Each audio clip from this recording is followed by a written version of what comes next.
இத பார்க்க போறது ரொம்பவே ஒரு எமோஷனலான படம். பிரெண்டன் ஃப்ரேசர் அவங்க நடிச்ச படம் தான். பிரெண்டன் ஃப்ரேசர் யார் அப்படின்னு கேட்டீங்க அப்படின்னா, நம்ம சின்ன வயசுல பார்த்துருப்போம்ல, த மம்மி.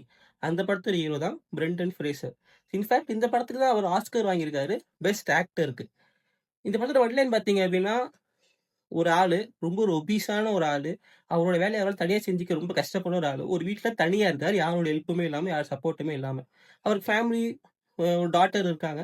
பட் அவங்க யாரும் வந்து அவர பார்க்கிறதே இல்ல. இது வந்து ஒரு சின்ன ஃபிளாஷ்பேக் வச்சிருப்பாங்க. அத நீங்க படத்துல பார்த்தீங்க அப்டின்னா தெரியும். அவருடைய ஃப்ரெண்ட் ஒருத்தவங்க மட்டும் தான் வந்து அவர எப்பயாவது பார்த்துட்டு அவங்களோட ஃப்ரீ டைம் இருக்கிறப்ப வந்து அவர பார்த்துட்டு, அவருக்கு சப்போர்ட்டா இருக்கிறது அவங்க ஃப்ரெண்ட் மட்டும் தான். இதான் அந்த படத்துடைய ஒன்லைன்.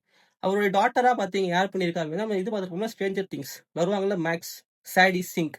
அவங்க தான் அவங்க டாட்டர் ரோல் பண்ணியிருக்காங்க. ரொம்பவே ஒரு எமோஷனலான படம். இப்ப உங்களுக்கு வந்து பார்த்து ரொம்ப கண் கலங்கி எமோஷனலா நீங்க ஒரு படம் பார்க்கணும் அப்படின்னு ஆசைப்பட்டீங்கன்னா, கண்டிப்பா இந்த படத்த நீங்க பார்க்கலாம். இந்த படத்தோட பேர் வந்து த வேல். இந்த படத்த கண்டிப்பா ட்ரை பண்ணி பாருங்க. ரொம்பவே ஒரு எமோஷனலா ஒரு கனெக்ட் ஆகுற ஒரு படமா இருக்கும்.